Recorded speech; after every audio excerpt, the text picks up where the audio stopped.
Good morning, अस्सलाम वालेकुम। सबसे आगे मैं आपको कहेंगे खुशामदीद। मेरे साथ है मोहम्मद शुएब, मेरे साथ है सबीन फारूक और हमारे साथ एक सवाल जो कि अक्सर होता है। कल सवाल मेरे बेटे ने किया और ये वो सवाल है जो कि कई दहाइयों से हम देख रहे हैं कि वो सवाल किया जाता है लेकिन उसका जवाब नहीं मिलता। National question of Pakistan, international question कर इंटरनेशनल क्वेश्चन। ओके, मुर्गी पहले आई थी भैया या कि अंडा आया था पहले? कोर्स मुर्गी पहले आई थी तभी तो अंडा आया। अच्छा हाँ, मुर्गी कैसे आई? मुझे क्या पता, मुर्गी से पूछ के बताऊंगी। कब पूछ के आएंगी? अभी मैंने उससे अपॉइंटमेंट ली हुई है और मैंने कहा है कि मुझे बताए कब मुझे वक्त देगी। जब मुझे वक्त देगी तो उसके बाद मैं उससे पूछूंगी, विल हैव अ मीटिंग और फिर उसके बाद आई टेल यू। अच्छा हाँ, ये आप ज़बान सीख रही हैं उसकी या वो आपकी ज़बान सीख रही है? अब तो मेरा ख्याल है वो हमारी ज़ुबान सीख लेगी। वो भी खामोश रहती है, हम भी खामोश रहते हैं। ओके, तो खामोशी खामोशी बातें हो जाएंगी आपकी। ठीक है जी, प्रोग्राम में आगे बढ़ते हैं। आज का दिन, इसका आगाज़ इतना अच्छा नहीं हुआ सबीन। खेल के मैदान की बात करें, स्पेशली अगर पाकिस्तानी शायकीन क्रिकेट की बात करें तो उनके दिल थोड़े से अफसरदा हैं, चूँकि ज़ाहिर है पाकिस्तान तीसरा T20 मैच भी हार गया और सीरीज़ पाकिस्तान हार चुका है। पाकिस्तान बमुकाबला न्यूजीलैंड 5 T20 की ये सीरीज़ और ये तीसरा मैच था जो कि पाकिस्तान ने आज हारा है और 225 का ताक़ुब था। लेकिन इसमें हम ये देख रहे हैं कि वो प्लेयर जिस पर तनकीद बहुत होती थी चला सिर्फ वही और बाकी नहीं चले। यानी बाबर आजम चले, बाकी कोई नहीं चला। बाबर आजम ने मुसलसल तीसरी 50 की है, लेकिन अगर पाकिस्तान टीम की बात करें 7 विकेटों के नुकसान पर सिर्फ और सिर्फ 179 रन बनाए। पहले बैटिंग करते हुए न्यूजीलैंड ने पाकिस्तानी बॉलर्स को, यकीन कीजिए ऐसे लगा कि बिल्कुल जमकर धोया है, पिटाई की है बॉलर्स की। 7 विकेटों के नुकसान पर 225 रन का उन्होंने हदफ दिया। और कीवी बैटर फिन एलन की बात करें, बहुत अच्छा खेले हैं, शानदार सेंचुरी स्कोर की है। 62 गेंदों पर 137 रन बनाए हैं। टिम सेफर्ट की बात करें 31, डेवन कॉनवे की बात करें तो 7 और डेरल मिचेल की बात करें 8 रन बनाए हैं। और इसी तरह से इनके बाकी जो प्लेयर्स हैं वो भले कम रन बना सके लेकिन ओवरऑल हमने देखा कि टीम उनकी बहुत अच्छा खेली है। फिन एलन ने तो छक्के मार मार कर पाकिस्तानी बॉलर्स का बुरा हाल कर दिया। अच्छा, 48 गेंदों पर तूफानी सेंचुरी उन्होंने जड़ी है। और इसके अलावा फिन एलन की बात करें तो उन्होंने 16 लंबे छक्के और 5 चौके भी लगाए। बॉल गुमाई है और 2 मरतबा मेरा ख्याल है अंपायर को दोबारा बॉल मंगवानी पड़ी क्योंकि वो गुम हो गई। ऐसे छक्के मारे। वो ऐसा क्या खाते हैं जो पाकिस्तानी इनको मिलता नहीं है शायद। वो हाँ, ये मिल जाता पेट खराब हो जाता है। मतलब मिल जाता है, गैस हो जाती है। ये अब उनसे पूछना पड़ेगा कि ऐसे कौन से मसाइल है जिसकी वजह से वो जम के खेल नहीं पा रहे होते और ये हाल होता है कि आप इस तरह की परफॉर्मेंस। हमेशा हम कहते हैं हार जीत अपनी जगह पे साइड पे रखते हैं, कोई बात नहीं। एक टीम जीतने आई है, एक टीम हारने आई है। अच्छा खेले, ये क्या बात हुई कि आप ग्राउंड में उतरे हैं, या तो आपको पड़ रही है या तो। वैसे बाबर बहुत अच्छा खेले हैं तो उनकी बात हम जरूर करते हैं। क्या छक्का उन्होंने लगाया। वैसे वो छक्का किसी के लिए बहुत भारी भी रहा, सर पे लग गया था। लेकिन वो तमाशाई, वो कैच करने के चक्कर में सर पे लगा था ना। बाबर का कसूर थोड़ी था, मतलब ही वो about to catch the ball. Babar का कसूर नहीं था, जाहिर है वो तो खेल रहे थे। लेकिन ये जो कितने डिफेंसिव होते हैं ना अपने प्लेयर्स के लिए। ये हमारे क्रिकेटर्स को ऐसे इसको अप्रिशिएट करना चाहिए कि पूरी कौम की अगर बात की जाए तो हमेशा डिफेंसिव होते हैं जी। ये उनके सर पे देखें, बिकॉज़ वो आगे बाउंड्री के पास गए, वो कैच करने लगे और उनको बॉल लग गई। वो आउट करना चाह रहे थे, बाउंड्री के बाहर आउट करना चाह रहे हो, आउट बाउंड्री। अरे बाबर का बाउंड्री के बाहर भी अगर वो कैच पकड़ते तो वो उनकी जिंदगी का सबसे बड़ा मोमेंट होता है। एग्जैक्टली। लेकिन बहरहाल जी ये हम देख रहे हैं कि बाबर बहुत अच्छा खेले। तो आज हम प्रोग्राम में आगे चलकर इस पर डिटेल से बात भी करेंगे। प्रोग्राम में आगे बढ़ते हैं, कुछ और खबरें वो शामिल करते हैं। और कल का दिन एक ऐसी तस्वीर, ऐसा विजुअल सामने आया कि जिसकी वजह से हमें अपने माजी में जाना पड़ा। मैं बात कर रहा हूँ बेनज़ीर साहिबा की। हाँ, कि बेनज़ीर साहिबा कल याद आई इस अंदाज से कि जब आसफा भुट्टो गाड़ी से जैसे वो बाहर निकली और जैसे उन्होंने इंतखाबी मुहिम में बढ़ चढ़ कर वो हिस्सा ले रही हैं, जैसे उन्होंने खिताब किया, वो जो उनका अंदाज़े बयान था, वो जो उनका स्टाइल था, ये देखिए। स्पेशली गाड़ी से निकलना। और ये आपको हम इस वक्त दिखा भी रहे हैं और वो क्या बात कर रही हैं, ये सुनवा भी रहे हैं। वो कहती हैं कि दूसरे लोग कुर्सी की लालच में सियासत करते हैं। वो ये भी कहती हैं कि बिलावल को मौका दें ताकि वो अवाम के हुकूक के लिए लड़ सकें। अगर आप चाहते हैं कि 300 यूनिट बिजली मुफ्त मिले, तनख्वाह दुगनी हो, तो पीपल्स पार्टी को वोट दें। अगर आप चाहते हैं कि नौजवानों का मुस्तकबिल रोशन हो तो बिलावल की आवाज़ बने। बिलावल भुट्टो ने जो अपना मंशूर दिया उसकी हम देख तर्जुमानी कर रही हैं आसफा भुट्टो जरदारी साहिबा। अब अच्छा, यहाँ पर बात हम मंशूर की नहीं कर रहे, बिकॉज हर कोई जितनी भी सियासी पार्टीज हैं वो आगे बढ़ रही हैं, अपना मंशूर पेश कर रही हैं। कुछ ने तो अभी तक किया नहीं है, वो कह रहे हैं जी छपने को दिया हुआ है, लेकिन कुछ जो है वो बात जरूर कर रहे हैं। तो वो तो आवाम ज़ाहिर सवाल जरूर करेगी। लेकिन इस वक्त जो आसिफा का स्टाइल था, उससे बेनज़ीर साहिबा की बहुत याद आई सबको कि किस तरह से उन्होंने अपनी माँ का रूप और किस तरह से वो गाड़ी से उसी तरह से निकली, वही अंदाज़े बयां था, वही पूरा गेटअप था।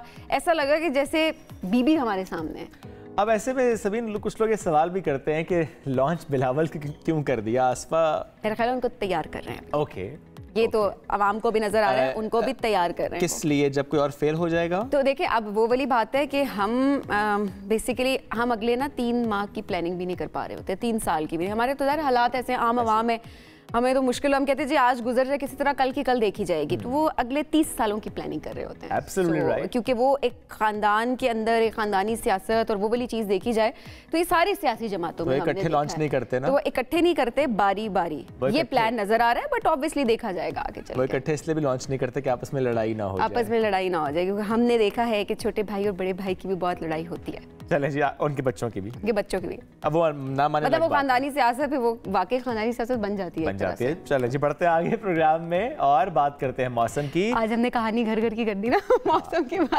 बात करें। कहानी बाहर बाहर की सुना, बाहर की आपको बताते हैं कि पाकिस्तान में क्या हो रहा है, मौसम कैसा है। सबसे पहले इस्लामाबाद की बात करेंगे। कम से कम 5 ज़्यादा 19 डिग्री सेंटीग्रेड है। लाहौर में कम से कम 5 ज़्यादा 13 डिग्री सेंटीग्रेड है। कराची में कम से कम 14 ज़्यादा 28 डिग्री सेंटीग्रेड है। पेशावर में कम से कम 5 ज़्यादा 18, कोयटा में कम से कम 0 और ज़्यादा से ज़्यादा 15 डिग्री सेंटीग्रेड है। ये है आज का मौसम, और मौसम वही है, बस दुआ करें जी बारिश हो जाए किसी तरह। अभी तक देखा जाए तो सिर्फ धुंध है, मैदानी इलाकों की भी अगर बात की जाए बिल्कुल ऐसे, और शदीद धुंध के बायस मोटरवेज हो, हाईवे जोन को मुख्तलिफ जगह से बंद भी किया जाता है, और कई जगह पर हम देख रहे हैं कि अगर बंद नहीं भी किया गया तो ट्रैफिक की रवानी मुतासर होती है। और आज हम इस मौसम पर, बल्कि मौसम नहीं, ये हम जो देख रहे हैं कि जनवरी का मौसम है, मिड जनवरी, लेकिन हम उसमें देख रहे हैं बर्फबारी बहुत सी जगहों पर जहाँ पर होती थी माजी के सालों में, अब नहीं हो रही। तो ये क्या माजरा है और इससे पाकिस्तान कितना इफेक्ट होगा आइंदा आने वाले दिनों में, इस पर बात करेंगे।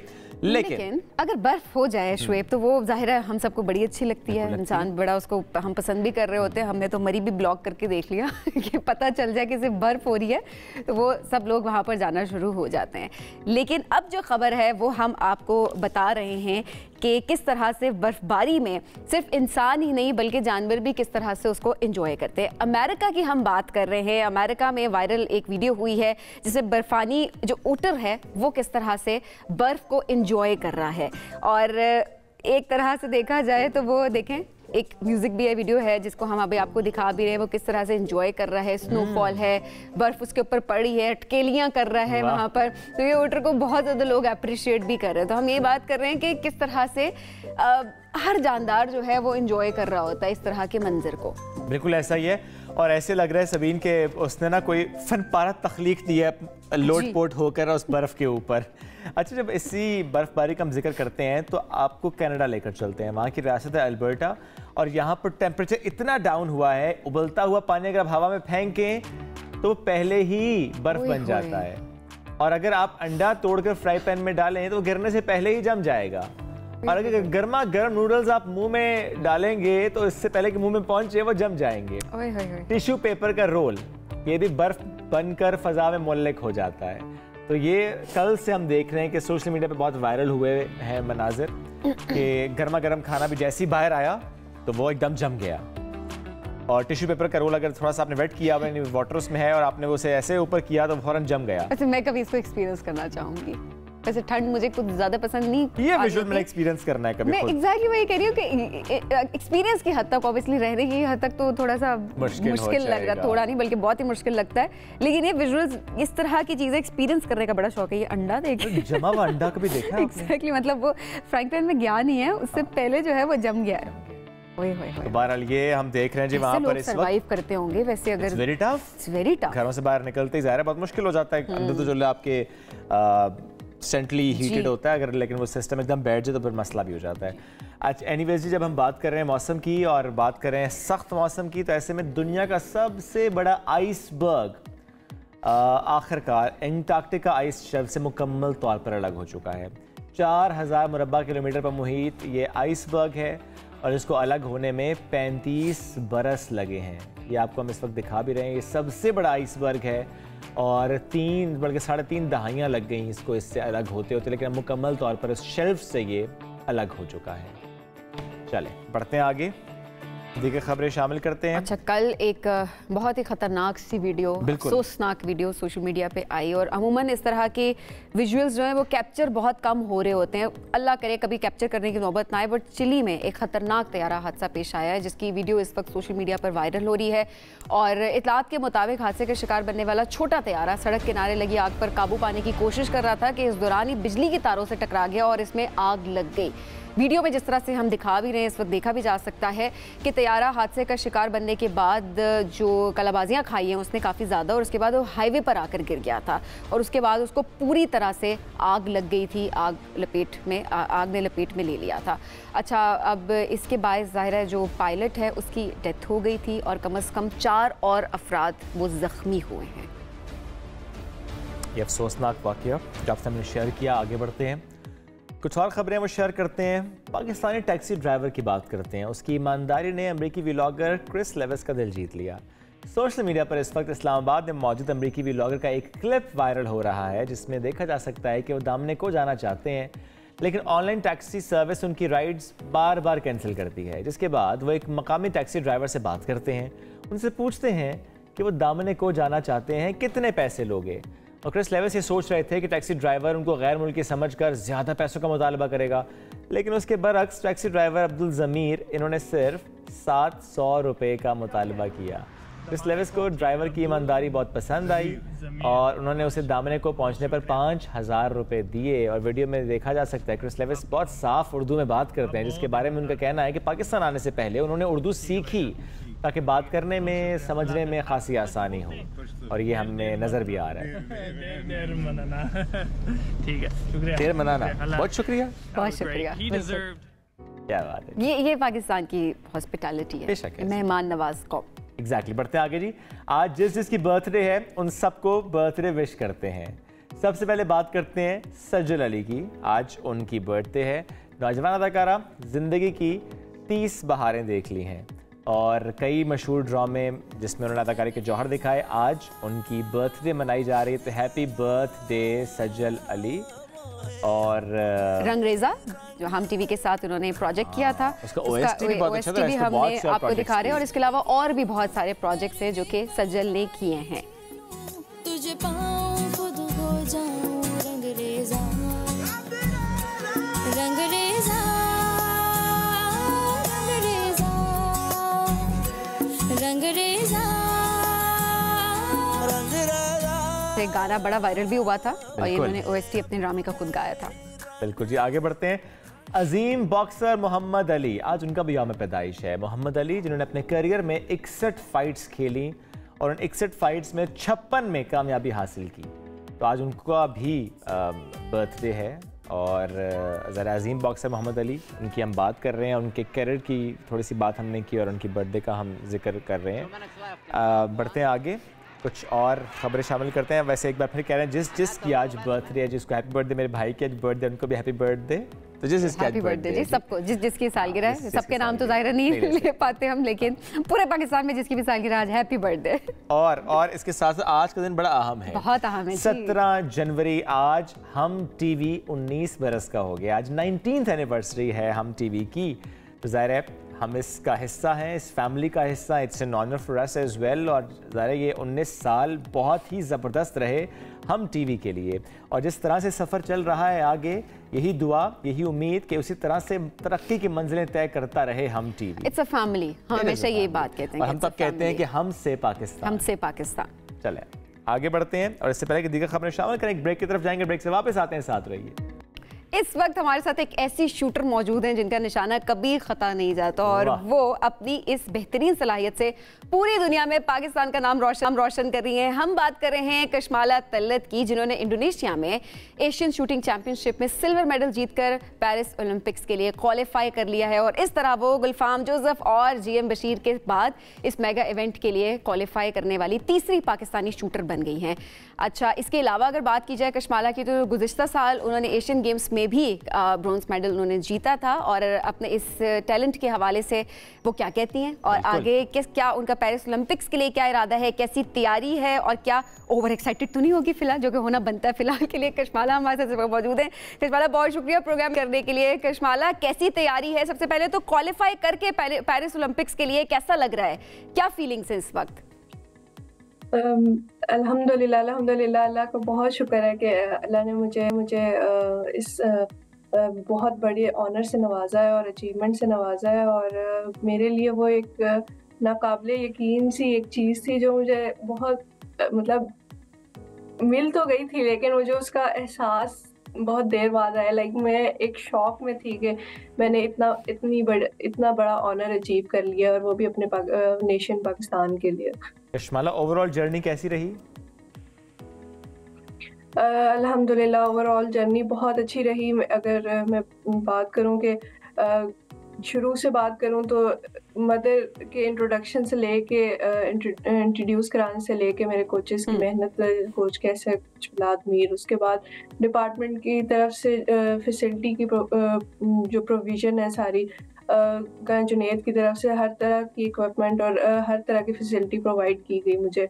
और उसके बाद मैं अपने फेडरेशन के भी शुक्रिया करती हूँ कि उन्होंने मुझे मेरिट के बेस पे प्रॉपर अपॉर्चुनिटी दी कि मैं पाकिस्तान को इंटरनेशनल लेवल पर रिप्रेजेंट कर सकूं और पाकिस्तान के लिए इतना बड़ा ऑनर जीत सकूं। और कशमाला, ओवरऑल अगर बात की जाए तो क्या एक खातून होने की हैसियत से क्या मुश्किलात पेश आई, अपॉर्चुनिटी मिलने में किसी किस्म की कोई दिक्कत हुई?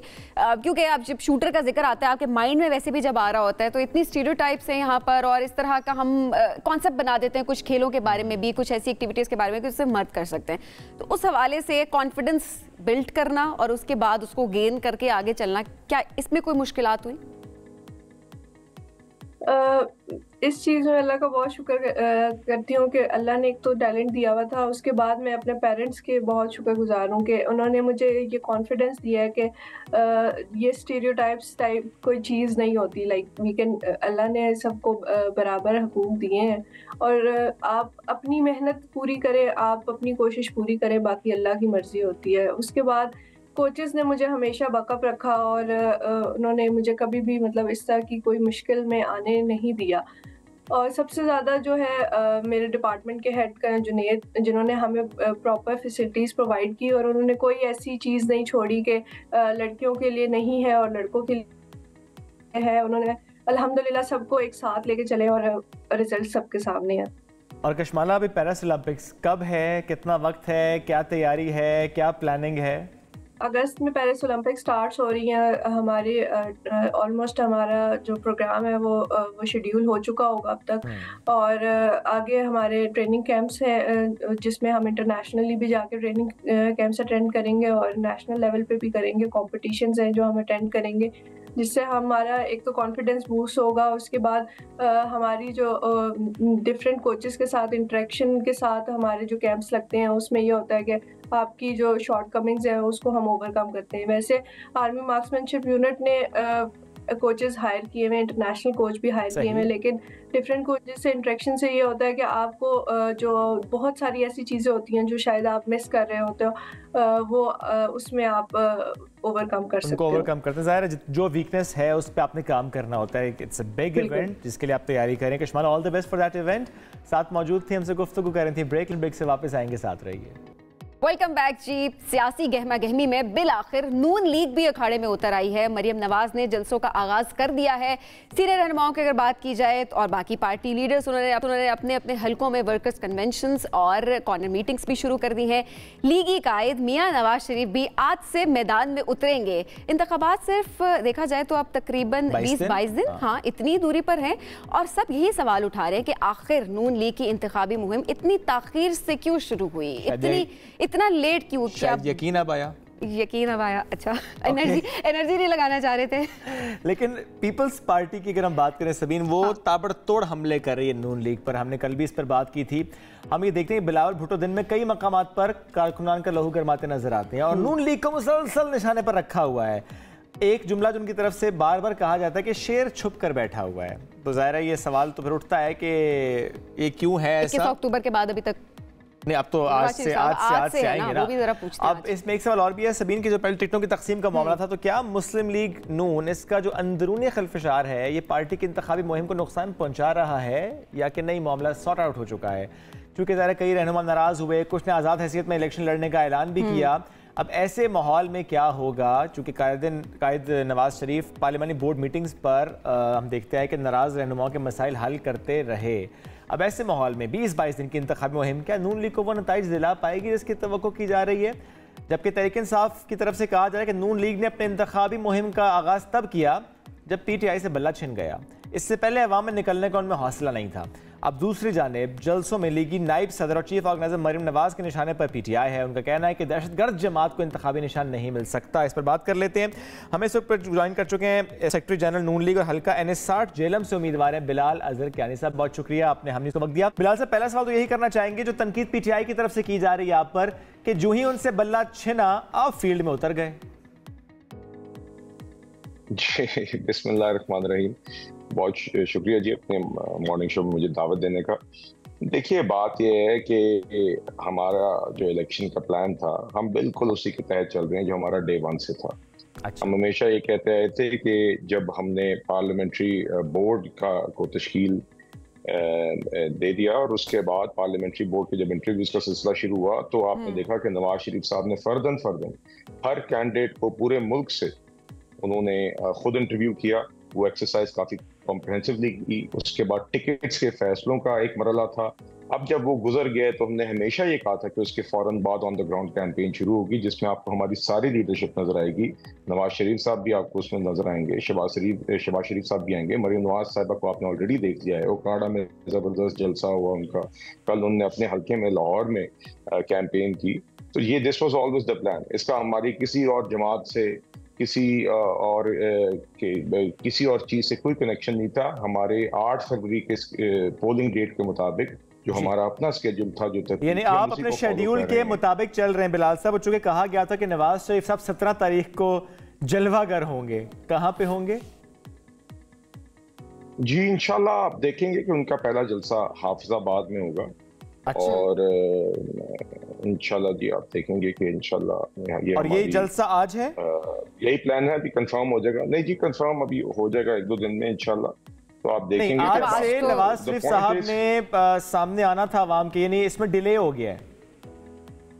नहीं, कोई डिले नहीं है जी। आप अच्छा। अगले दिनों में हमारी क़यादत को इतना देखेंगे कि आप कहेंगे कि जल्द से ही करते रहेंगे। 20-22 दिन रह गए बिलाल साहब, आपकी तनकीद फिर आपको जल्द से नजर आएंगे। आप बेफिक्र रहें। इलेक्शन के बाद भी आप हमेशा नहीं, देखिए इलेक्शन के बाद भी इंशाल्लाह आवाम से तो राब्ता मुस्लिम लीग नून का कभी खत्म नहीं होता। और देखिए ये तो आवाम से पूछना पड़ेगा बिलाल साहब, ये तो आवाम से पूछने वाली बात है कि क्या राब्ता रहता है या नहीं रहता। आवाम अपना जवाब वोट के थ्रू देती है। वो आवाम अपना जवाब 8 तारीख को देगी। हम अच्छा, वैसे बिलाल साहब नून लीग काफी ओवर कॉन्फिडेंट दिखाई दे रही है। जिस तरह सबसे एंड में इलेक्शन कैंपेन भी शुरू की और अभी तक प्लान आप बता रहे हैं प्लान के मुताबिक चल रहे हैं कि प्लान ऐसा नजर नहीं आ रहा। जिस तरह नवाज शरीफ साहब की बात की जाती है कि 17 को मैदान में उतरेंगे, तो अभी फिर आप कह रहे हैं 1-2 दिन में चीजें कंफर्म हो जाएंगी। तो कंफर्म तो नहीं है, प्लान तो कंफर्म नहीं है। बात बिल्कुल कंफर्म्ड है। आप देखेंगी अगले दिनों में आपको हमारी एक्सटेंसिवली, मैंने आपसे कहा कि अब हर दिन ही तकरीबन आपको यहाँ पे जलसे नजर आएंगे। आज मेरे ख्याल से शायद कोई एक्टिविटी नहीं है, मगर कल आप देखेंगी, अगले दिनों में आप देखेंगी कि नवाज शरीफ साहब भी फील्ड में होंगे, मरियम साहबा भी होंगी, शहबाज साहब भी होंगे। हमारी on the ground campaign otherwise भी चल रही है। अच्छा। तो आप ये अब आप खुद कहेंगे कि जी आपके तो हर दिन जलसे चलते हैं, हमें कुछ और देखने को नहीं मिलता। वो वैसे काफी दिन से ये सवाल चूंकि बिलाल साहब उठता आया है कि नून लीग वाले जलसे जुलूस कर नहीं रहे। आप कह रहे हैं कि जब करेंगे तो देखिए बात ये हर चीज का एक अपना टाइम होता है। अच्छा, पहले पार्लियामेंट्री बोर्ड के इंटरव्यूज एक सीरियस काम है।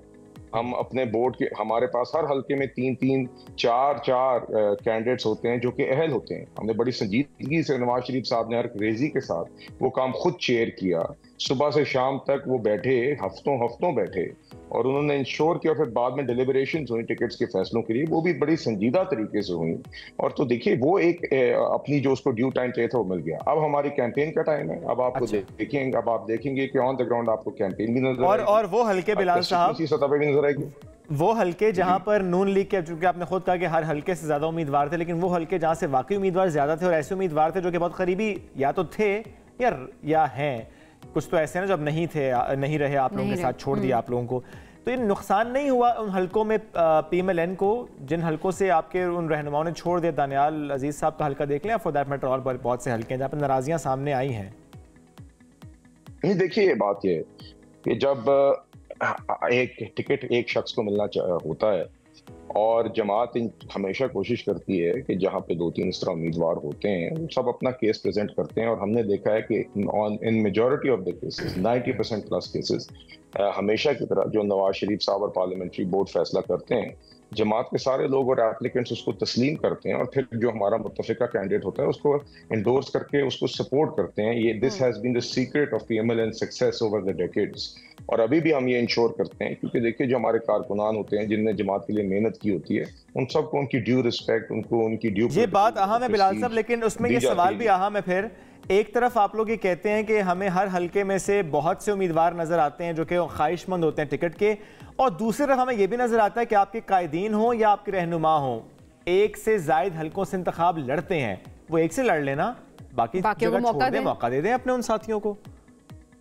जी देखिए, ये सिर्फ हमारी क़यादत या हमारी लीडरशिप नहीं, दीगर जमातों में आप देखते हैं। अब आप एक जमात जिसको खैर कहने को वो जमात है, वो ग्रोह है, वो एक अलहदा बात है, उसके शख्स ने तो 22 सीटों से एक वक्त में इलेक्शन लड़ना था, तो हम वो काम तो नहीं कर रहे। मगर यस, ये ज़रूर होता है कि क्योंकि आगे हमारे लीडरशिप का उनके रोल्स क्या होंगे, इंशाल्लाह अगर हम वफाक में गवर्नमेंट बनाते हैं, पंजाब हुकूमत बनाते हैं और सूबों में हुकूमत बनाते हैं, तो ये फैसला अभी होना होता है कि उसके बाद गवर्नमेंट फॉर्म करने के बाद इंशाल्लाह किसका क्या रोल होगा, ये भी जमात में तय करना होता है। तो इसलिए आप सूबाई हल्कों में भी कुछ लीडरशिप की नुमाइंदे जो हमारी लीडरशिप है वो कागज जमा कराती है, कहीं वफाक में भी करती है, 1-2 मल्टीपल हल्के होते हैं, मगर आपने देखा है कि उस तरह का काम नहीं हुआ जिस तरह का आप और जमातों में देखते हैं कि बहुत ही ज्यादा फैला के काम है। नवाज शरीफ साहब सिर्फ 2 हल्कों से नेशनल असेंबली का इलेक्शन लड़े हैं, मरियम नवाज साहिबा एक कौमी असेंबली और एक सूबाई असेंबली के हल्के से इलेक्शन लड़ी हैं। तो इस तरह हमारा कोई एक्सटेंसिव वो काम नहीं है जो आप अक्सर दूसरी जमातों में देखते हैं, या उस जमात की तरफ से खास तौर पे वो मिसाल दें जो मैंने आपको भी डिस्क्राइब की। ठीक है, अच्छा बिलाल साहब, अब अगर आपके जो इतने सीनियर रहनुमा थे काफ़ी, जो अब ज़ाहिर है कुछ नहीं भी रहे, कुछ नाराज़ भी हैं, उनकी नाराज़गी से, उनके जाने से नून लीग को कोई फ़र्क नहीं पड़ेगा या फ़र्क पड़ेगा? क्या कहते हैं आप, कोई नुकसान होगा कि नहीं होगा? जी देखिए, मैं सिर्फ इतना कहूँगा जी, देखिए हमेशा हमने देखा है कि पाकिस्तान मुस्लिम लीग नून में बहुत सारे ऐसे लोग हैं, अक्सर कभी टिकट के फैसले किसी के हक में जाते हैं, कोई किसी के हक में नहीं जाते, मगर इन as I said majority of the cases लोग उसको तस्लीम करते हैं, पॉलिटिकल मैच्योरिटी का मुजाहरा करते हैं और हमेशा उनको उनकी ड्यू रिस्पेक्ट भी मिलती है और आगे एक पॉलिटिकल करियर उनका साथ चलता है जमात के। कुछ जगहों पे लोग ऐसा फैसला करते हैं और कुछ गलती कर जाते हैं, कुछ गलती कर जाते हैं, आपके साथ में डिस्क्राइब किया है। तो देखिए, अगर आपका ख्याल है कि कुछ बातें होती हैं जो जमात के अंदर आप आके करें तो बेहतर होता है, अगर आप जाके टीवी पे जाके बातें करनी है फिर तो उससे नुकसान होता है, उससे नुकसान होता है। बिल्कुल ठीक है बिलाल साहब, बहुत शुक्रिया, साथ मौजूद थे, गुफ्तगू कर रहे थे। ब्रेक लेंगे नाज़रीन, वापस आएंगे, साथ रहिए। Welcome back. ऑस्ट्रेलिया में टेस्ट सीरीज के बाद पाकिस्तान न्यूजीलैंड में T20 सीरीज हार गया। आज तीसरा मैच पाकिस्तान हारा है और जब तीसरा मैच भी हारा तो फिर सवाल हुआ कि कोई भी नहीं चला, बाबर के अलावा तो कोई भी नहीं चला, और उनको सबसे ज्यादा क्रिटिसाइज किया जा रहा था, लेकिन परफॉर्म किया, कम से कम 3 सेंचुरियां तो उन्होंने 50s उन्होंने की, लेकिन द क्वेश्चन हाफ सेंचुरी आपने उसे पूरा दे दिया ना, आपने उसे पूरा मौका दिया, लेकिन दैट्स नाइस। इस पर बात कर लेते हैं तज्ज़ेकार, स्पोर्ट्स एंकर डॉक्टर नुमान साथ मौजूद। डॉक्टर साहब अस्सलाम वालेकुम, कैसे हैं आप? वालेकुम सलाम, I am all fine. Great, हमेशा खुश रहें। डॉक्टर साहब, ये सीरीज चल रही है, ये सीरियसली कुछ चल रहा है। अच्छा, मुझे एक चीज़ कहनी थी जी कि when cartels they manage cricket और any sport, then merit is slaughtered in the daylight, और ये नजर आ गया, ठीक है। And when the incompetent run the game, the mediocrity prevails.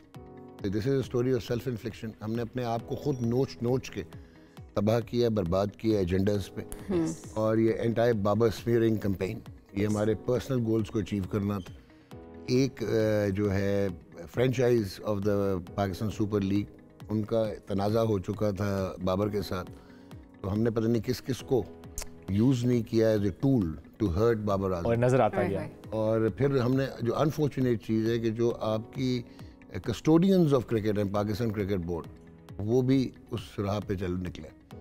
And changing the captain without having any plan, I am not saying कि बाबर आजम कोई ऐसा कप्तान था कि बस बिल्कुल बिल्कुल कमाल है। हाँ, लेकिन what was the plan B? Plan B क्या था? फॉल बैक क्या था? शाहीन शाह अफरीदी अगेन एक प्राइज्ड कमोडिटी, लेकिन वो क्या रिहेबिलिटेट हुआ? क्या उसका नी, उसकी इंजरी ठीक हुई? उसको कंसर्न नहीं होना चाहिए था कि मेरी पेस 145 से 125 हो गई।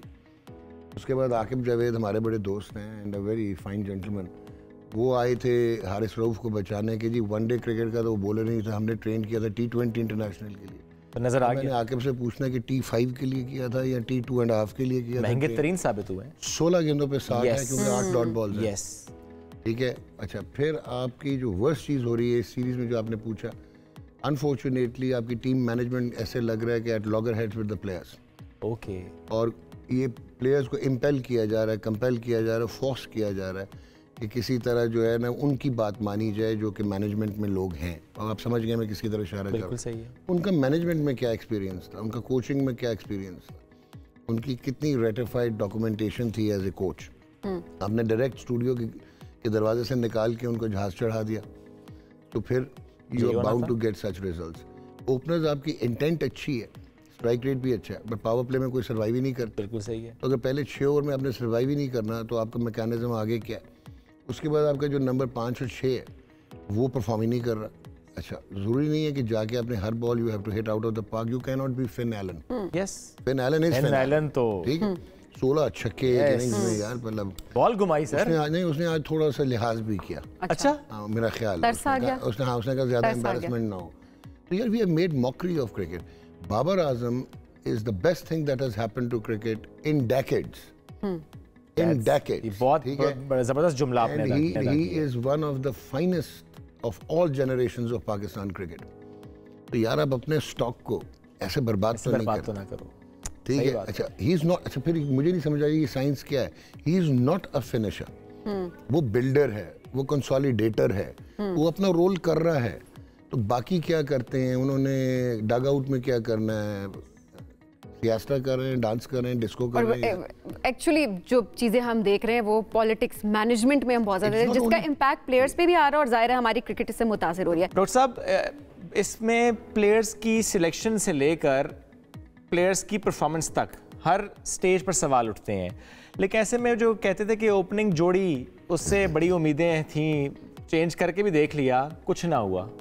देखो, एक जो कीबोर्ड क्रिटिक्स होते हैं और जो इररेलेवेंट लोग जब आ जाते हैं पोजीशन ऑफ अथॉरिटी, तो वो आपको पता है ना कि कवा चला हंस की चाल अपनी भी भूल गया। इवेंचुअली आप ये नहीं सोच रहे थे कि बाबर आजम और जो मोहम्मद रिजवान है जब ये ओपन करते हैं T20 में, शायद आपको एज ए, देखो 2 किस्म की फॉलोअर्स होते हैं। एक जो होते हैं वो सीरियस क्रिकेट फॉलोअर्स होते हैं जो क्रिकेट लिटरेट होते हैं, और एक क्रिकेट पैशनेट होते हैं। क्रिकेट पैशनेट जज्बात पे एनालिसिस करते हैं। सही है। हर एक में हर कैपेसिटी नहीं होती। इन दोनों की जो आप अगर देखें, फॉर्मिडेबल ओपनिंग थी, लॉन्च करते थे क्योंकि ये दोनों जानते थे कि ये कॉम्प्लीमेंट नहीं कोई कर सकेगा मिडिल ऑर्डर में, या वो टैलेंट नहीं है जिसके जो इनके अराउंड रैली अराउंड करे। सही। तो उसकी वजह से स्ट्राइक रेट इनका बेशक कम हो, but at the end of the day जो एक टेम्पलेट टारगेट था वो ये करते थे। और आप जीत रहे थे ना यार, 100 में से 65 T20 इंटरनेशनल जीते हुए हैं। वहीं उसी स्ट्रेटजी के साथ जीत रहे थे उसी ना। स्ट्रेटजी से जीते। अब पर्सनल लाइक्स और डिसलाइक्स में अब आप फिन एलन ढूंढने लग जाएं या आप ग्लेन मैक्सवेल ढूंढने लग जाएं। Babar can not be Glenn Maxwell, ठीक है, and Rizwan can not be Finn Allen. ऐसे ही है। अच्छा, फिर हम ये भूल जाते हैं कि जो मॉडर्न क्रिकेट के टेम्पलेट्स चेंज हुए हैं तो वो इंफ्रास्ट्रक्चरल प्रोडक्ट्स हैं। उन्होंने इंफ्रास्ट्रक्चर पहले चेंज किया था। ये जो आपका ऑनरे क्लासन है उसका एक बेसबॉल का कोच है, सही है, जो कि बेसबॉल टेक्निक और मल्टी स्पोर्ट्स इंटीग्रेशन करते हैं और बैटिंग में। अब आप कहते हैं कि सैम अयूब जो है वो ऑनरे क्लासन की तरह हिटिंग शुरू कर दे, यार he is not a product of that infrastructure. ये कन्वेंशनल ऑर्थोडॉक्सी से आया जो अब इररिलेवेंट होता जा रहा है मॉडर्न क्रिकेट में। बिल्कुल ऐसे ही। अलमिया ये है, पहले आप नेचुरल फ्लेयर और फ्लेबॉयंस में प्लेयर्स प्रोड्यूस करते थे, इंडिविजुअल ब्रिलियंस में आप जीत जाते थे। अब ये है कि दुनिया बहुत आगे चली गई। अब आपके रियल टाइम डेटा है, आपका जो है वो विद इन द मैच जो है सिचुएशनल एडजस्टमेंट्स हैं, एथलेटिसिज्म है, मल्टी स्पोर्ट्स टेक्निक्स और मेथडोलॉजी जो है वो इंटीग्रेट कर ली गई है, एक इंटीग्रेशन हुई हुई है। तो आप अगर मॉडर्न क्रिकेट बच्चों को खिलाना चाहते हैं, क्योंकि आहिस्ता आहिस्ता आप ये देखेंगे कि वो फरारी है और आप फिएट है और आप उनसे जीतना चाह रहे हैं, तो अब वो टाइम नहीं रहा इस मॉडर्न क्रिकेट में, क्योंकि cricket is now burgeoning as a industry and it's a $multi-billion industry. ICC ने इंडिया की टेरिटरी फॉर ब्रॉडकास्टिंग राइट्स अलहदा कर दी है, उसको 8th कॉन्टिनेंट बना दिया और $3.3 बिलियन के ये 4 साल के राइट्स गए हैं, जो कि पिछले पूरे ग्लोबल वैल्यू $2.2 बिलियन थी, वो सिर्फ एक टेरिटरी का 3.3 बिलियन है। ठीक है, जो वर्ल्ड कप था उसके पहले 18 मैच की जो कलेक्टिव ऑडियंस थी वो 8.1 बिलियन व्यूअर्स थे, जो वर्ल्ड पॉपुलेशन है। तो यार आप इसको ना एज इंडस्ट्री यूज़ कर रहे हो। उसके बाद हम अपने छोटे छोटे वो ना वेस्टेड इंटरेस्ट में छोटे छोटे, ये मुझे पसंद नहीं है, इसको हटा दो, ये मुझे पसंद है कद्दू, इसको रख लो। ठीक है ना। अब शाहीन शाह अफरीदी नहीं बनता था कप्तान T20 इंटरनेशनल्स का। अच्छा फिर हम इतने कंफ्यूज हैं कि जो शादाब खान है वो हमारा एक तो शॉर्ट टर्म मेमोरीज में इम्प्रिंट हो जाता है, यार वो वनडे का प्लेयर नहीं है, बट वो T20 का वर्ल्ड बीटिंग 100 आउट है उसके, वर्ल्ड बीटिंग गन प्लेयर है T20 का, शार्प है, ही वाज द वन। अगर बाबर को हटाना था वो ठीक है अभी अनफिट था, उसको आप कप्तान बनाओ। T20 की बात हो रही है यार, इंडिविजुअलाइज करो, सेगमेंटाइज करो। तो ये कहीं हो तो नहीं जाएगा इस सीरीज के बाद? यार हो जाना चाहिए। Sorry I am being really blunt, क्योंकि नहीं है उसमें टैक्टिकल या स्ट्रेटेजिक, वो एक होता आपको नजर आ जाता है। Babar was not a natural captain, Babar ने कभी कोई कप्तानी नहीं की हुई थी, Babar was pathetic to start with. एक बहुत गलत पॉलिटिकली मोटिवेटेड डिसीजन था उसको अक्रॉस द 3 फॉर्मेट्स कप्तान बनाना, लेकिन जब वो इवॉल्व हो रहा था, जब आपने सारी इन्वेस्टमेंट कर दी, आपने उसको बाहर कर दिया, तो आप लोग इररिलेवेंट हो रहे हैं। अच्छा टेस्ट क्रिकेट आपसे खेली नहीं जाती, रेड बॉल, ये हालत हो गई है कि आपके बॉलर्स कहते हैं कि जी हमने खेलना नहीं है, हारिस ने कहा, क्योंकि हारिस 7 फर्स्ट क्लास मैच खेला हुआ है। फर्स्ट क्लास क्रिकेट को आप इंपॉर्टेंस नहीं देते, वर्कलोड मैनेजमेंट है नहीं, लीग क्रिकेट सब पैसों से अट्रैक्ट होकर दुनिया में खेलने चले जाते। अभी भी था जी एक लीग खेलेंगे अलावा PSL के, अब 2 हो गई। सही है, जब प्रेशर आया प्लेयर पावर का। सो आपको पहले तो क्लियर होना है कि अच्छा आपकी वनडे आपने देख लिया, आपके साथ इंडिया में क्या हुआ वर्ल्ड कप में, आपसे वनडे नहीं खेला जाता, क्यों?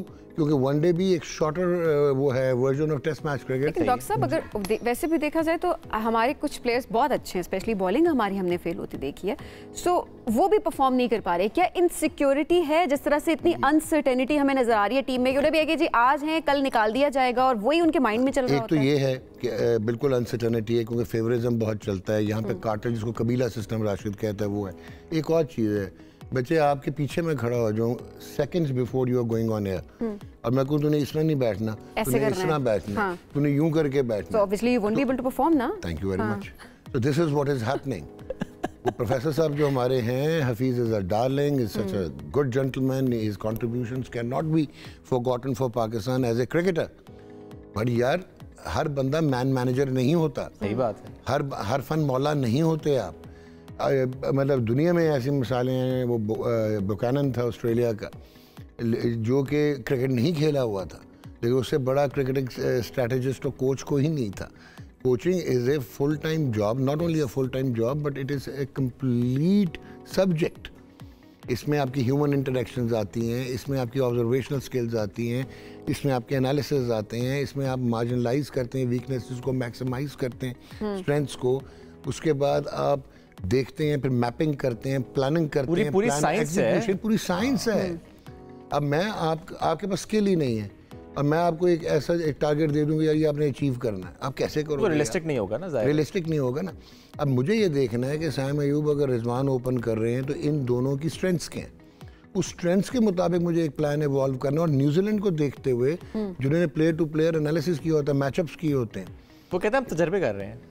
अब एक्सपेरिमेंटेशन इंटरनेशनल लेवल पे करोगे यार। अच्छा लेकिन अभी कुछ देर पहले शाहीन शाह अफरीदी का स्टेटमेंट भी आई है, स्टेटमेंट आती है कि even Shan Masood, I really respect that boy, Australia series आने के बाद we have learned a lot. और यार are you playing test match cricket to learn? Yes. अभी शाहीन शाह अफरीदी की स्टेटमेंट डॉक्टर साहब आई, उन्होंने कहा कि ऐसे दौरों में जाकर खेलना आसान नहीं होता, टीम सिलेक्शन आसान नहीं होती है इसमें, कह रहे हम बॉलिंग में फेल हुए, अदरवाइज इतना मुश्किल नहीं होता। नहीं तो बॉलिंग में क्यों फेल हुए?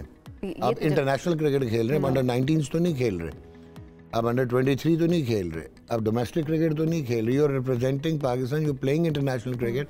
जिस वक्त रेम्यूनरेशंस की बात आती है और कॉन्ट्रैक्ट्स की बात आती है, उस वक्त आपको मैक्सिमम पैसे चाहिए होते हैं, तो यार फिर मुझे मैक्सिमम एग्जीक्यूशन चाहिए। यू नो कि ऑस्ट्रेलिया जब वर्ल्ड कप जीत के गया तो पैट कमिंस अकेला निकला था ट्रॉफी के साथ, nobody came to receive him. You know why? Yes. They say because he was supposed to do this. He is being paid to do this. That is his job and profession. You know, Marcus Stoinis जो है वो select हो गया तो किसी ने उसको कहा कंग्रेचुलेट किया था, भाई you congratulating mate, I been picked to a job which I know the best. यहाँ बहुत ऑपोजिट सिस्टम है डॉक्टर साहब, यहाँ तो सोशल मीडिया पर कुछ और ही मामला बन जाता है। अच्छा फिर ये सोशल मीडिया अनफॉर्चुनेटली ये जो कीबोर्ड आ गए ना कि आजम खान स्ट्राइक रेट, और यार आप अपनी पहले स्ट्रेंथ तो देखो, उसके बाद एक टीम का कलेक्टिव विजडम के साथ एक कलेक्टिव टेम्पलेट डिफाइन होता है कि मेरे पास जो स्टॉक है वो कैसे, फिर आप स्ट्रेटेजाइज करते हो कि यार मैं बाबर के अगेंस्ट रैली अराउंड करवाऊंगा, मैं रिजवान को चलो ओपन नहीं करवाता, मैं उसको मिडल ऑर्डर में लेके आता हूँ, इफ्तिखार कॉम्प्लीमेंट नहीं कर रहा, अच्छा रिजवान को विकेट कीपिंग नहीं करा रहे। रिजवान की strength is to play as a wicket keeper batsman, क्योंकि होता है कि जब वो बैटिंग करने जाता है वो ईज आउट होगा कि यार मैं अगर मैं बैटिंग में ना परफॉर्म किया, मैं कीपिंग में I will make the difference. Azam Khan को उल्टा है, इतनी एक तो उसकी फिटनेस नहीं, उसके बाद आप उसको कीपिंग करवा रहे हैं, उसको कीपिंग का उल्टा प्रेशर आ रहा है कि यार मैंने कीपिंग में भी परफॉर्म करना है, मैंने बैटिंग में भी परफॉर्म करना है। जब प्लेयर्स पे प्रेशर आ रहा है फिर रिएक्ट भी करेंगे अब? यार देखो मैं फ्रैंकली बताऊं, ये they are not Wasim Akram and Waqar and Shoaib and Rashid Latif जो कि उठ के रेबेल कर देते थे मैनेजमेंट के अगेंस्ट। ये सिर्फ बेचारे आपको मुझको कानों में कह कू के पीछे बैक एंडेड बड़ी तबाही है। अगर टीम अगर बोलना शुरू कर दे तो शायद थोड़ी सी चीजें बेहतरी की तरफ टीम बोल नहीं पाए, जो बोलेगा बाहर जाएगा। ये अनफॉर्चुनेटली आप विक्टिमाइज बहुत आसानी से कर देते हैं, then they have no backups, तो उनके पास और कोई ऑप्शन नहीं है। वसीम वकार, पुराने ज़माने में इमरान खान जब जावेद मियाँदाद के अगेंस्ट 81 में वो हुआ था, जो हटाया था, रेबेलियन हुआ था, माजिद खान, उन लोगों की इंडिविजुअल स्किल सेट्स ऐसे थे। इनमें सिर्फ बाबर आजम है जिसका स्किल सेट उस लेवल का है कि वो कहे कि अच्छा यार फिर ना खिलाओ, बिल्कुल ऐसी है, ठीक है, बाकी का स्किल सेट भी नहीं है ना। डॉक्टर नुमान बहुत शुक्रिया, साथ मौजूद थे और हम बात करते हैं पाकिस्तान वर्सेस न्यूजीलैंड। तीसरा T20 हारे हैं तो सवाल तो उठता है कि ये पहला इम्तिहान था शाहीन शाह अफरीदी का, और वो मैच सिर्फ हारे नहीं है बल्कि अपना इम्तिहान भी हारे हैं। अब लेट्स सी आगे आने वाले दिनों में होता है क्या, चूँकि ना ये पहली सीरीज़ थी ना ये आखिरी सीरीज़ थी, लेकिन पाकिस्तानियों के दिल बहुत जुड़े होते हैं इस खेल के साथ, हमारे बहुत सेंटिमेंट्स अटैच होते हैं, तो इसलिए एक ऐसी शिकस्त जो कि कहना चाहिए कि बुरी शिकस्त है, ज़रा एक बाबर के अलावा कोई चला नहीं है, तो फिर सवाल उठता है परफॉर्मेंस पर, सवाल उठता है प्लानिंग पर, सवाल उठता है स्ट्रैटेजी पर, सवाल तो ऐसे फिटनेस पर भी उठता है। एनीवेज एक ब्रेक की तरफ जाएंगे, ब्रेक से वापस आएंगे, साथ रहिए। वेलकम बैक जी, सबसे आगे मैं आपको कहेंगे खुश आमदीद। और ज़रा अब बात करते हैं घर के माहौल के ऊपर। अक्सर जब मतलब ख्वाहिश तो हर किसी की ये होती है कि घर का जो माहौल है वो बहुत ही पुरसुकून होना चाहिए, और ये हर किसी का ख्वाब भी होता है कि किसी भी किस्म का कोई लड़ाई झगड़ा ना हो, नोक झोंक ना हो। यही ख्वाहिश होती है कि बर्तन सिर्फ खाने पकाने में इस्तेमाल हो, चम्मच सिर्फ बर्तन के अंदर ही फिरे, ये ख्वाहिश होती है सबकी। कितने दुख है आपके वजह, लेकिन अक्सर जब हम देख रहे होते हैं कि वो दर्द याद आया सुबह सुबह इनको बेलन पड़ने लगता है, ये परसों वाला था, सुबह वाले की दर्द अभी नहीं हुई, अभी तक इनके दर्द ताज़ा हैं, ज़ाहिर है मैंने कहा रोज मर्द के दर्द ताज़ा ही रहते हैं। अच्छा आगे, अच्छा वो दिल का हो या वैसे हो। अच्छा जी, अच्छा वैसे अक्सर जब हम देख रहे होते हैं कि जब पेरेंट्स की आपस में नहीं बन रही होती, जब उनकी नोकझोंक होती है, लड़ाई झगड़े होते हैं, या फिर अक्सर औकात जिसको वो लड़ाई झगड़े नहीं समझ रहे होते, वो कहते हैं जी हम तो रूटीन के डिस्कशंस कर रहे हैं, हम रूटीन की बात कर रहे हैं, लेकिन उसमें भी कॉन्फ्लिक्ट ज़रूर होता है, एक टोन बहुत मैटर कर रही होती है, आपकी कैसी है, आप किस तरीके से एक दूसरे को मुखातिब करते हैं, आपकी डिस्कशंस किस पेस पे होती है, इन सारी चीज़ों का आपके बच्चों पे क्या असर होता है, आपके बच्चे उस घर के माहौल से, आपके पेरेंट्स के रिलेशनशिप से कितने उन पे असर होता है, कितना इम्पैक्ट होता है उनकी ग्रोथ के ऊपर, और जैसे जैसे वो बड़े होते हैं ज़ाहिर है, और ज़ाहिर है बाकी उनके ताल्लुकात ज़िंदगी के और प्रोफेशनल लाइफ में किस तरह से वो मुतासर होते हैं। इस हवाले से आज हम बात करके आप कॉल भी कर सकते हैं अगर आप ऐसी कोई चीज़ फेस कर रहे हैं या आप शेयर करना चाहते हैं, या आपको लगता है कि अगर किसी एक इख्तलाफ से आपको लगता है कि उसका असर आपके बच्चों पर हुआ है और आप परेशान हैं कैसे उसको अब आप बेहतर करें, इस पर आप हमें कॉल भी कर सकते हैं। तो इस वक्त हमारे साथ मौजूद है माहिर नफ्सियात नौशाबा अंजुम साहिबा। नौशाबा साहिबा बहुत शुक्रिया प्रोग्राम में ज्वाइन करने के लिए, मदद करने का। नौशाबा कितना असर होता है, अब जिसको अक्सर औकात पेरेंट्स कह रहे होते हैं हम लड़ाई तो नहीं, मतलब प्रॉपर वे लड़ाई की बात नहीं हो रही यहाँ पे, अक्सर बात करने का तरीका ऐसा होता है, पेस बहुत मैटर कर रही होती है, जाहिर है किस पेस पे बात हो रही है, सिलेक्शन ऑफ वर्ड्स बहुत मैटर कर रहे होते हैं, बच्चों पे उसका कितना असर होता है? बिस्मिल्लाहिर्रहमानिर्रहीम, शुक्रिया आपके मदद करने का, बहुत अच्छा टॉपिक है। पहली बात, हमें जो भी टॉपिक पे हम बात करते हैं ये समझना है कि हमारी इंसान होने के नाते एक हद है, और वो आप अभी बर्तन पड़ने की बात कर रहे थे, तो जिधर 2 बर्तन होते हैं वो बचते हैं, एक ही बर्तन पड़ रहा है वो अब आपके देखें। तो ये बात है कि कॉन्फ्लिक्ट होना बहुत नॉर्मल बात है, लेकिन वो किस हद तक है और बच्चों पर उसका क्या असर है, बहुत बुरा असर नहीं, हमने तय किया है। देखिए एक चीज मैं आपको बताऊं कि कॉन्फ्लिक्ट हमारा जो एज अ पेरेंट्स या टीचर या जो आपका मीडिया है, ड्रामा है आपके, ये मॉडलिंग कर रहे हैं बच्चे के लिए। बच्चे से बड़ा साइकोलॉजिस्ट, बच्चा एकदम से सीख रहा है, वो आपकी एट टाइम्स हमें फील नहीं हो रहा था, हमारी वार्मथ फील कर रहा है, हमारी टोन फील कर रहा है, हमारे अल्फाज, कुछ तो पर्सनालिटी ट्रेट्स समझना ज़रूरी है कि दादा दादी नाना नानी के लेके आएगा, माँ बाप के तो बाद में आएंगे, थर्ड जनरेशन में शख्सियत का। लेकिन अब आपने अगर उसको इख्तलाफ, कॉन्फ्लिक्ट मैनेजमेंट, अगर इख्तलाफ हो गया, अगर माँ बाप में इख्तलाफ हुआ है और वो एंड किसी चीज़ पर नहीं हो रहा और बर्तन पर हो रहा है, आप सोचें वर्बल अब्यूज़, फिजिकल जो वायलेंस है अगर आप बच्चे को दे रहे हैं, तबाह बर्बाद हो जाते हैं ऐसे बच्चे। बिल्कुल डिप्रेशन, फियर, इमोशनल इम्बैलेंसेस हैं, साइकोलॉजिकल मैल एडजस्टमेंट्स हैं बच्चों के अंदर, कन्वर्जन डिसऑर्डर, फिट्स तक हमने बच्चों को। लेकिन एक अच्छी न्यूज़ ये है कि अगर माँ बाप डिसीजन, वो बच्चे कभी ज़िंदगी में फैसला नहीं कर सकते क्योंकि उन्हें पता ही नहीं कि कॉन्फ्लिक्ट के बाद हमें, वो डरते हैं, वो ज़िंदगी में कोई डिसीजन लेते हुए डरेंगे। तो वो जो पेरेंट्स डिसीजन ले लेते हैं लाइफ में, हमारे यहाँ कहते हो यार वो अलहदा नहीं होना, बच्चों के लिए हमें कुर्बानी देनी है, उन बच्चों के अंदर 2 साल लगते हैं। साइकोलॉजी कहती है आपको कोई दुनिया से चला जाए वो तो ठीक हो जाता है, अगर छोड़ दिया बच्चे एडजस्ट कर लेते हैं, लेकिन जो कॉन्टिन्यूअस कॉन्फ्लिक्ट है वो बच्चों में डरी हुई माएँ, सहमी हुई माएँ या आप जैसे वालिद। अच्छा, अब्यूज मैंने लाइटर नोट पे कहा था, मैंने कुटनी पड़ दी। अब वैसे ये लाइटर नोट पे ही हम बात करेंगे। लोग सीरियस हो जाए, पता चले वर्बल अब्यूज हो, फिजिकल अब्यूज हो, मर्द के ऊपर है या औरत के ऊपर है, उसको हम कंडेम ही करते हैं। और ये उनके लिए भी, कपल के लिए भी ऑब्वियसली ठीक नहीं होता और उसका असर बच्चों पे बहुत ज्यादा होता है। हम अक्सर मजाक में हम बात जरूर कर रहे होते हैं, बट सिर्फ खवातीन ये चीज़ फेस नहीं करती, स्पेशली हम वर्बल अब्यूज़ की अगर बात करें, मर्द भी बहुत ज़्यादा फेस कर रहे होते हैं। अच्छा, वो कपल की आपस में बन नहीं रही होती। जो आप कुर्बानी देने की बात करें नौशाबा, फिर कुर्बानी ये क्यों ना दें कि आप आपस में सही रहने की कोशिश करेंगे, अच्छे टर्म्स आप डिसाइड कर लेंगे। कुर्बानी तो फिर ये होती है अगर बाकी बच्चे, कॉन्फ्लिक्ट तो कभी ना कभी हो सकता है। और मेरा ख्याल है जब कॉन्फ्लिक्ट होता है, अगर आपने ये तय कर लिया है बाउंड्रीज के, अच्छा बच्चों के सामने डिस्कस नहीं करना, एक चीज, और दूसरी बात है अगर आपने करना भी है तो फिर आप उसको हल करें। अच्छा, वैसे what do you do? देखिए हम, आप लोग भी, मैं कहती हूँ आप लोग भी अपने एग्जांपल जरूर दें कि आपके घर में क्या होता है, आप आपस में किस तरह से सॉर्ट आउट करते हैं चीजों को, ताकि एक दूसरे से सीख भी सकें। अच्छा, ऑनेस्टली देखें, मैं फिर कहूंगा कि ये हर घर में होता है कॉन्फ्लिक्ट, भले आप बड़े ही प्यार मोहब्बत से रह रहे हो, लेकिन किसी ना किसी स्टेज पर किसी ना किसी मामले में कॉन्फ्लिक्ट होता है।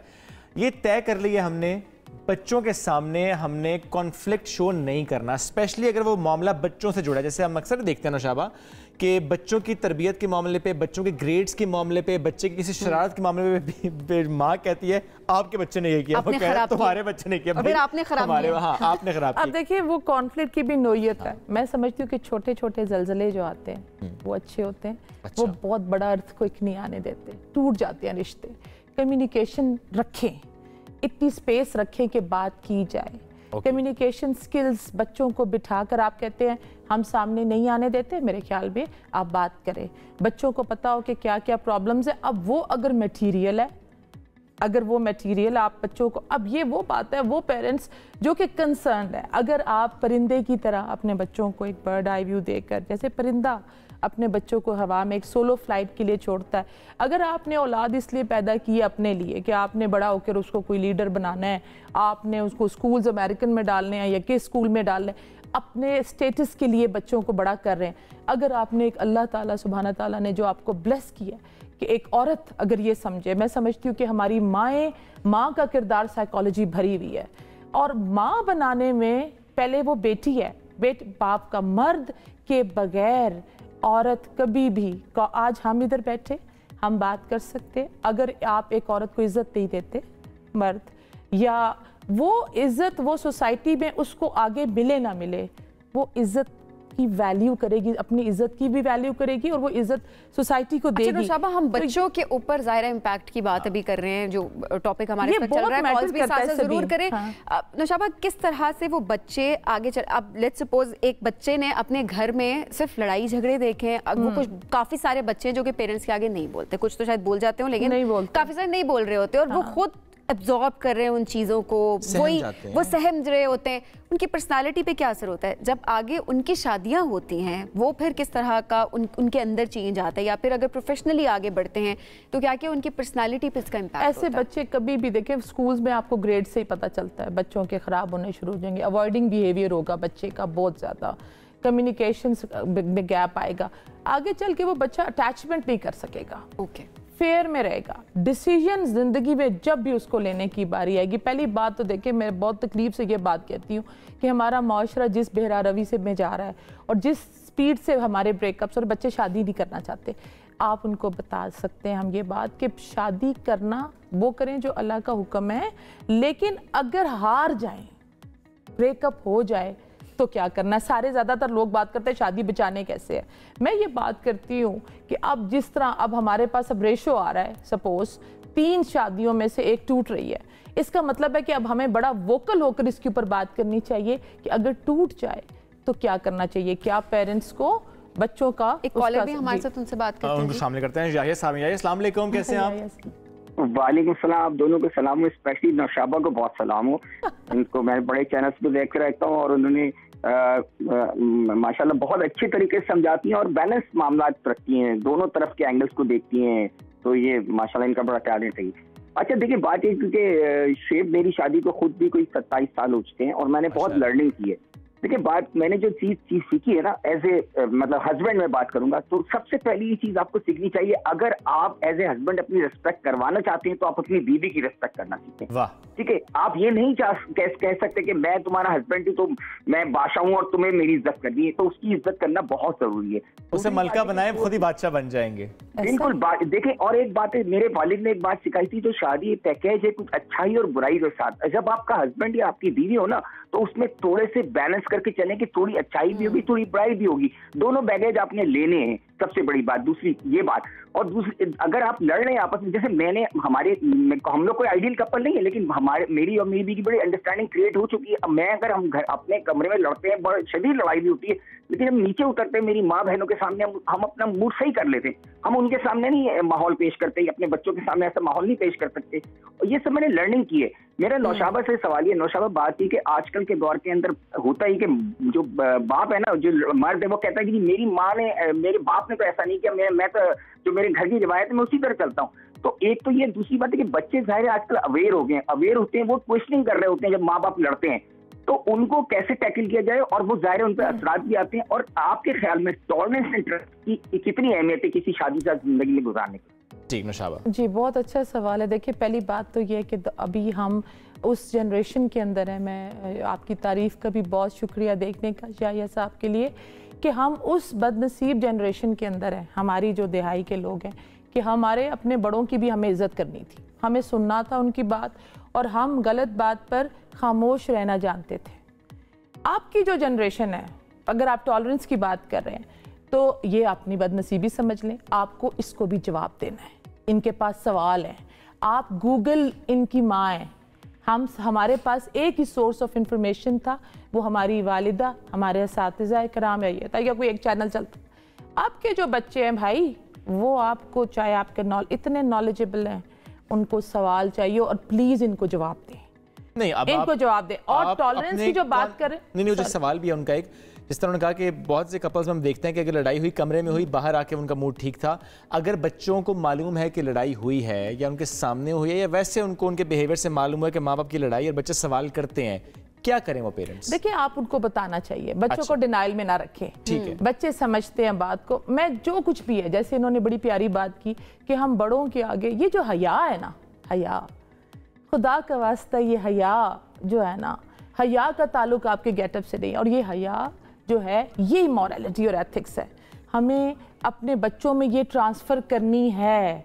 अगर हमने अपने बच्चों को, जो नए दौर के तकाजे हैं, जब हम इनको एक सोलो फ्लाइट पे भेज रहे हैं एक दुनिया में, इतने ग्लोबलाइज्ड इधर हो गई है सोसाइटी, उसके अंदर आप अगर हया दिखाएंगे, बड़े और छोटे का एहतराम दिखाएंगे, ये वो बीज है जो आप बोएंगे और काटेंगे। अपने नॉर्म, अपना कल्चर, मैं बार बार ये बात कहती हूँ, और वैल्यूज़, आप कवा चलेगा हंस की चाल तो अपनी भी भूल जाएगा। फैमिली सिस्टम को लेकर चलें, अपने पेरेंट्स की, आप कहते ना ये वो बीज है जो बोते आप हैं और फिर काटती नई नस्ल है, नई नस्ल है। अपनी अगर आपने इतनी हया रखी है कि बड़े, और मैंने देखा बच्चे भी उसको फॉलो करते हैं। हमारे आने वाली जनरेशन, ये बात, इस पे मुझे कोई डाउट नहीं है कि अपने बच्चों को इज्जत ज़रूर दें और उनको अंडर एस्टिमेट ना करें, और याद रखें कि ये नस्ल हमसे बेहतर है, क्योंकि अगर आपका फोन 13 से 14 बेहतर है तो जिस क्रिएटर ने बनाया है ये हो नहीं सकता। लेकिन ऑब्वियसली वाइस वर्सा अगर देखा जाए तो, और सबर जरा औरत को ही थोड़ा बहुत कर लेना चाहिए भाई। थोड़ी देर अगर लड़ाई हो जाए जरा आगे पीछे साइड पे हो जाओ, दोनों को करना चाहिए। खैर मैं बिल्कुल भी इससे इत्तेफाक नहीं करती, देखो दोनों की बात है। आई थिंक यही एक चीज है जो कि हम अपनी लड़कियों को उनके माइंड में बचपन से डालना शुरू कर देते कि कॉम्प्रोमाइज सिर्फ औरत ने करना है। हमने अपने बच्चों को भी बचपन से इस चीज को सिखाना चाहिए कि आपने किस तरह से कॉम्प्रोमाइज करना है, क्योंकि कहते हैं ना कि दो लोग हैं तो दोनों ने मिलकर साथ चलना है। वहीं पर कॉम्प्रोमाइज करना, अलहदा हो जाना, कॉन्फ्लिक्ट को खत्म करना, ऑब्वियसली वो दोनों की इक्वल रिस्पांसिबिलिटी। कॉम्प्रोमाइज करना या कॉन्फ्लिक्ट रिजॉल्व करना, हाँ, ये दोनों बड़ी जिम्मेदारी दोनों की है। यस, बहुत शुक्रिया, साथ मौजूद थी। गुफ्तगू का नाज़रीन वक्त के खत्म, दोबारा मुलाकात करेंगे अभी ब्रेक के बाद। इस सेगमेंट का वक्त खत्म, वापस आते हैं। Welcome back after the break. और प्रोग्राम के आखिर में एक और सवाल है, मेरे से नहीं, ऑडियंस से सवाल करें, ऑडियंस से। अच्छा, उनके वो गूगल पे जवाब भी दे देंगे आपको। कहरोड़ पक्का एक इलाका है, कहाँ पे है? ये मुझे नहीं पता, बट मैंने ये सुना हुआ है कि उनका जो सोन हलवा है वो बड़ा जबरदस्त है। तालियां, सभी ने सही जवाब दिया है। सोन हलवा का बहुत मशहूर है, लेकिन कौन सा सोन हलवा? कभी मैंने गुरूर नहीं किया। कौन सा सोन हलवा है? अखरोट का है। अच्छा, हाँ। किस सूबे में है? मुझे क्या पता, पंजाब में है। अच्छा, ओके। आपको लेकर जाएं करोड़ पक्का? जी, मुझे दिखाई दे। सब चलते हैं आज करोड़ पक्का और देखते हैं कि वहाँ की जो मशहूर सौगात है, खालिस दूध, देसी घी, अखरोट से बना ये सोन हलवा कैसे सबको भाता है। कहरोड़ पक्का की खास सौगात अखरोटी सोहन हलवा लज्जत और खुशबू में अपनी मिसाल आप है। सोहन हलवा खाने में जितना लजीज है उसकी तैयारी उतनी ही मुश्किल है। गंदम से समक तैयार करने के बाद उसे दूध में खूब पकाया जाता है। गाढ़ा होने पर देसी घी में डालकर इसे ठंडा किया जाता है और बाद में अखरोट शामिल करके इसे खाने के लिए पेश कर दिया जाता है। सोहन हलवे की एक कढ़ाई की तैयारी पर 3 से 4 घंटे का वक्त दरकार होता है। अखरोटी सोहन हलवा खालिस देसी घी और खालिस दूध से तैयार किया जाता है। ये सर्दियों की मशहूर सौगात है। जैसे जैसे सर्दी की शिद्दत में इजाफा होता है, इसकी मांग में भी बहुत इजाफा हो जाता है। अंदरून मुल्क के अलावा बैरून मुल्क, जिनमें मस्कत, दुबई, ओमान, सऊदी अरब शामिल हैं, लोग बड़ी फरमाइश करके इसे मंगवाते हैं। कहरोड़ पक्का के कारीगरों के हाथों से बने अखरोटी सोहन हलवे का कोई सानी नहीं, जिसे दूसरे शहरों के साथ साथ बैरून मुल्क भी तोहफे के तौर पर भेजा जाता है। कैमरामैन अब्दुल रज़्ज़ाक के साथ मोहम्मद रमजान भट्टी, हम न्यूज़, कहरोड़ पक्का। मजे का था ये कहरोड़ पक्का का सोन हलवा? देखने में बहुत मजे का था। अब जब वहाँ से आएगा कभी तो खा के बताएंगे कि कैसा था। आप बनाती क्यों नहीं है आज आप जाके घर? मुझ में इतना टैलेंट नहीं है, इसके लिए बहुत पेशेंस चाहिए होता है। जिस तरह हमने देखा कि कितनी मुश्किल से ये बन रहा होता है, तो इतना पेशेंस मेरे अंदर नहीं है। स्पेशली मुझे कुकिंग का बिल्कुल भी शौक नहीं है। लेकिन चले हम कोशिश करेंगे। जीरो पेशेंस और साथ साथ जीरो इंटरेस्ट इन कुकिंग। किसी दिन पूछे सबीन से कि चले सोन हलवा तो मुश्किल था, आसान क्या आता है इनको? गाजर का हलवा, वैसे अंडा उबालना, अंडा बनाना भी, वो भी बहुत अच्छा आता है। कैसे बनता है? बनता कैसे? ऑयल आप डालते हैं, उसके ऊपर अंडा तोड़ के आप डाल देते हैं और बस वो फ्राई हो जाता है। बस वो फ्राई हो जाता है, उसके ऊपर नमक हल्का सा वो बाद में डालते हैं उसे टाइम। तवे से उतारते नहीं है। प्लेट में सर्व। ये हम लड़ते रहेंगे इस तरह की बातों में, अपना बहुत सा ख्याल रखें। कल मैं इनके लिए एक साइंटिफिक क्वेश्चन लेके आऊंगी, ये सुन ले सब। चले, अल्लाह हाफिज़।